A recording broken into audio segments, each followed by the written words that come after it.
হরে কৃষ্ণ। আমার সকল সনাতনী ভাই বোনদের চরণে কোটি কোটি প্রণাম। আজকে আপনাকে আমি বলবো নৃসিংহ চতুর্দশীর ব্রত মাহাত্ম্য কথা বা এর পিছনে কি কাহানি রয়েছে ওই কথা আপনি আজকে জানতে পারবেন।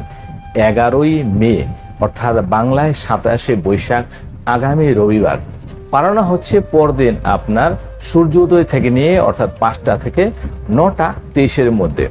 নৃসিংহদেব যেই সময় যেই তিথিতে আবির্ভাব হয়েছিলেন ওইটাই ওনার জন্মতিথি ধরা হয় বা আবির্ভাব তিথি ধরা হয়। ওই সময়টাই সবচেয়ে শুভ মুহূর্ত ওই রবিবার দিন সন্ধ্যা 6টার দিকে বা 6টা 8-এর আশপাশে গোধূলি লগ্ন ওই সময়টা ওনার পূজা অর্চনা করতে হবে। এক সময় হিরণ্যকশিপু নামে একজন দৈত্যকে বধ করার পরে অর্থাৎ উদ্ধার করার পরে ওনার কোলে পরম জ্ঞানী প্রহ্লাদ মহারাজ ওনাকে কোলে নিয়ে বসলেন। কোলে নেওয়ার পরে উনি অবাক হলেন, হে নৃসিংহ ভগবান, আপনি কেন আমাকে কোলে নিলেন? আপনার আমি এত প্রিয় কেন হলাম? কি করে প্রিয় হলাম? এই বিষয়ে আমি আপনার কাছ থেকে জানতে চাই। তো ভগবান নৃসিংহ বললেন যে কোনো এক সময় তুমি পূর্বকালে একজন ব্রাহ্মণ ছিলে। সে ব্রাহ্মণ থাকা সত্ত্বেও বেদ পাঠ করতে হয়, শাস্ত্র অধ্যয়ন করতে হয়, শাস্ত্র অনুসারে চলতে হয়, কিন্তু সেগুলো তুমি কোনো কিছু করনি। কিন্তু কোনো এক সময় তুমি এই ব্রতটা পালন করেছিলে। ওই ব্রতের প্রভাবেই আমি তোমার উপরে অতি প্রসন্ন হয়েছি। তোমাকে শান্তির জন্য, তোমাকে সুখ প্রদান করার জন্যই আমি আবির্ভাব হয়েছি। তো এই আবির্ভাবের পিছনে কি কাহানি ছিল? যে হিরণ্যকশিপু একজন দৈত্য ছিল, তার ঘরেই কিন্তু প্রহ্লাদ মহারাজ জন্ম নিয়েছিল। ছোটবেলা থেকেই সে হরিভক্ত, কিন্তু তার বাবা একজন রাজা হিসাবে, দৈত্য হিসাবে সবাইকে পরাস্ত করত, দেবতাদের পরাস্ত করত। তো সেজন্য বলেছিল যে ওনারই পূজা করো হোক। কিন্তু প্রহ্লাদ মহারাজ বলেন যে তুমি তো পার্থিব জগতের রাজা, তুমি তো এই সমস্ত ব্রহ্মাণ্ডের রাজা নয়। যিনি সমস্ত ব্রহ্মাণ্ডের মালিক উনি তো সব জায়গায় আছে, সর্বত্র আছে। তো প্রহ্লাদ মহারাজের উপরে অনেক কিছু টর্চার হয়েছে। কোনো সময় গরম তেলের মধ্যে ওকে ফেলে দেওয়া হয়েছে, কখনো চিতা জ্বালিয়ে তার মধ্যে আগুন লাগিয়ে পুড়ে মারার চেষ্টা করা হয়েছে ওর বাড়ির মধ্যেই। কিন্তু তাতেও ওর কোনো রকম ক্ষতি হয়নি, কেননা যে একবার ভগবানের হয়ে যায় তাকে ভগবান যে কোনো জায়গায় যে কোনো ভাবে উনি রক্ষা করবেই করবে। ওর জন্য যখন উনি মানলেন না ওনার বাবার পূজা করার জন্য, যে না আমি তো ভগবান বিষ্ণুর ভক্ত, শ্রীহরির ভক্ত, আমি শ্রীহরি পূজা করবো, শ্রীহরি সর্বত্র বিদ্যমান, তো ওনার বাবা এই কথাটা বিশ্বাস করলেন না। সেই জন্য বলছে কোথায় তোকে এসে দেখি, বাঁচায় আজকে বলে উনি একটা খাম্বার মধ্যেই হাত দিয়ে এরকম মারলেন যে এখানেও কি তোর বিষ্ণু আছে, এখানেও কি তোর ভগবান আছে।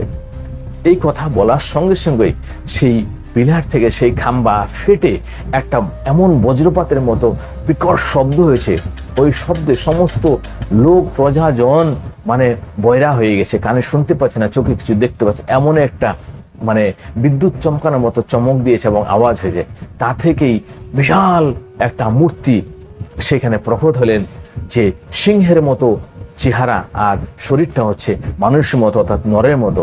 সিংহ মুখ এবং শরীর নর, এই দুই মিশ্রণে এবং এই দুই রূপ একসাথে ভগবান নৃসিংহদেব সেখানে আবির্ভূত হলেন এবং সেই হিরণ্যকশিপুকে বধ করলেন।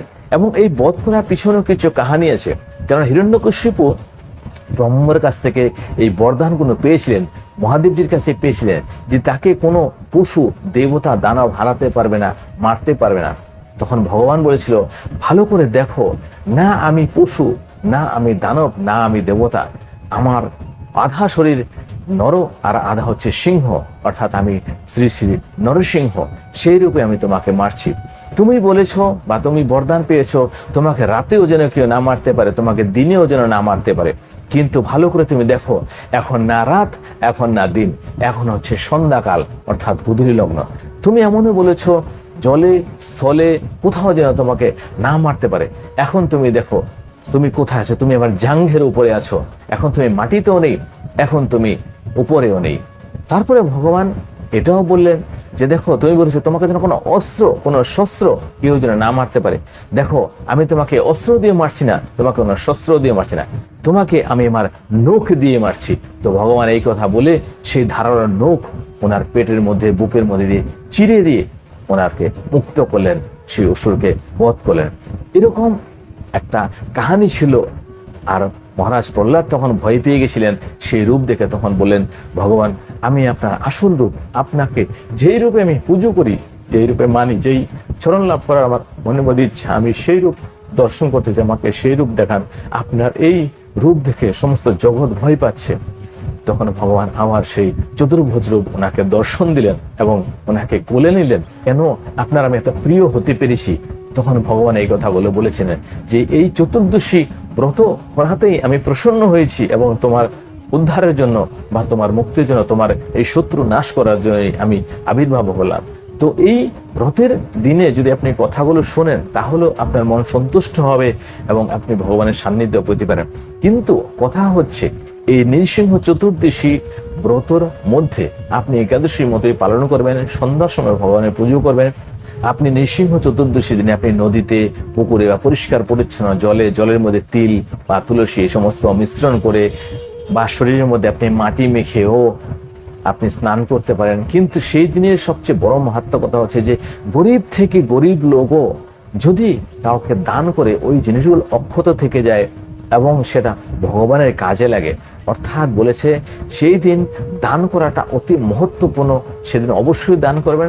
এর পিছনে আরেকটা কাহিনী আছে যে কোনো এক সময় মূল দেশ বা মূলস্থান নামে একটা জায়গা আছে, পশ্চিম দিকে শাস্ত্রের মধ্যে লেখা আছে, সেখানে সিন্ধু নদী প্রবাহিত হয়। সেই নদীর কিনারে একজন মহাত্মা ছিল, ওনার নাম ছিল হারিত। উনি বিষ্ণু ভক্ত ছিল এবং ওনার স্ত্রী ছিল লীলাবতী। এনারা দুজনেই কৃষ্ণ ভক্ত ছিল এবং দুজনেই তপস্যা করতেন। এই দুজন তপস্যা করতে করতে 21 যুগ কাটিয়ে ফেলেছে। 21 যুগ কমপ্লিট হওয়ার পরে ভগবান ওনাদের দর্শন দেন এই নৃসিংহ রূপে। দর্শন দেওয়ার পরে ওনাকে বললেন, বর চাও, তোমাদের ভক্তিতে, তোমাদের তপস্যাতে আমি প্রসন্ন হয়েছি, তোমরা কি বর চাইবে আমার কাছে চাও। তখন সেই লীলাবতী এবং হারিত মহারাজ যে ছিলেন উনি বর চাইছেন যে এক্ষুনি আমরা আপনার মতো একটা পুত্র সন্তান কামনা করি।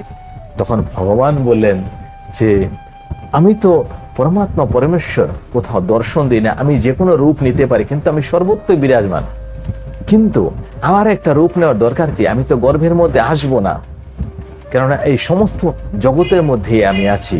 অর্থাৎ তোমরা মনে করো আমি তোমাদের পুত্র, আমাকে পুত্র রূপে তোমরা মানতে পারো এবং পুত্র রূপে পালন করতে পারো। তো তখন ভগবান তখন হয়তো বালক রূপ ধারণ করেছিল তাদের সেই মায়া মমতাকে নেওয়ার জন্য বা সেই ভালোবাসা, ভক্তি, শ্রদ্ধা পাওয়ার জন্য।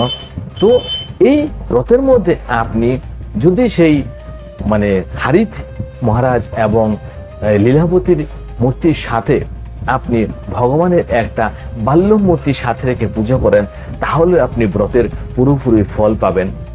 এর মধ্যে একটা কথা হচ্ছে যে সেই জায়গায়, সেই মূলস্থানে, সেই সিন্ধু নদীর কিনারে সবসময় যে নদীর জল প্রবাহিত হতে থাকে প্রচুর শব্দ করে।